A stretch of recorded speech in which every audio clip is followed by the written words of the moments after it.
Hey guys, welcome to another episode of Mr. Miron's Music Class, brought to you by the Greater Sudbury Public Library. In last week's episode, we talked about timbre, which is the unique quality or character of a sound. In this week's episode, we're going to think of 3 ways to alter or change the timbre of a sound. Yeah, now we're talking. Really, Malik, why do you have to be back there? Grab a seat. No, sir. No, this is my cabin. I call it my fortress of learning. I understand, bud, but, just grab a seat, take a seat. I promise, I won't make a sound. I won't do one peep the whole time you're doing your lesson. I promise. Not one peep for me. I promise. Alright, you got yourself a deal. Not a peep, stay right there. Yes. Alright guys, we're going to talk about 3 ways to change the sound or the timbre that we're working with. The first one is super subtle, but can be very useful, and that is getting rid of the pick. Most of us play our guitar with the pick. Let's hear our E chord with the pick. Here we go. Alright, now if we take our pick and we try to get rid of that and just use our thumb or our fingers, a little bit of a brighter sound and not so punchy. So depending on the kind of song you're trying to play or the type of story you're trying to tell with your music, you can change the timbre slightly by putting aside your pick and using your fingers. Alright guys, the next way is to use an effects pedal to change the sound. Once again, here is our guitar with a raw signal, meaning the sound is going from the guitar right into our amp with nothing in between. Here it is. Now what's going to happen is that signal follows our patch cord and goes all the way into this grunge pedal.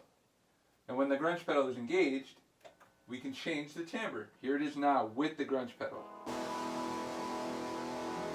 The way it works is the raw signal or the dry sound leaves the guitar through the patch cord and enters the pedal, where the pedal acts almost like a filter, where it modifies or alters the sound. And then from there the sound leaves that filter and goes out of the amplifier. So you can think of it as the pedal almost like a filter on Snapchat, where it takes the original video and changes it or alters it in a way.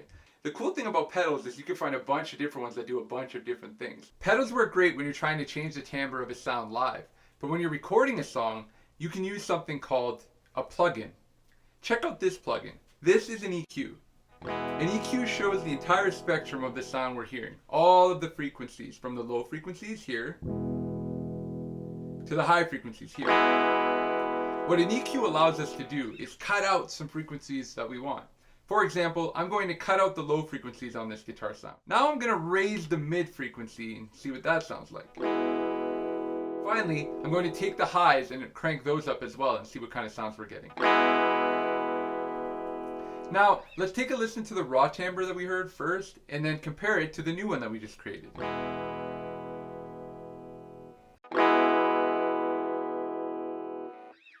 Alright guys, thank you so much for tuning in to another episode of Mr. Miron's Music Class, brought to you by the Greater Sudbury Public Library.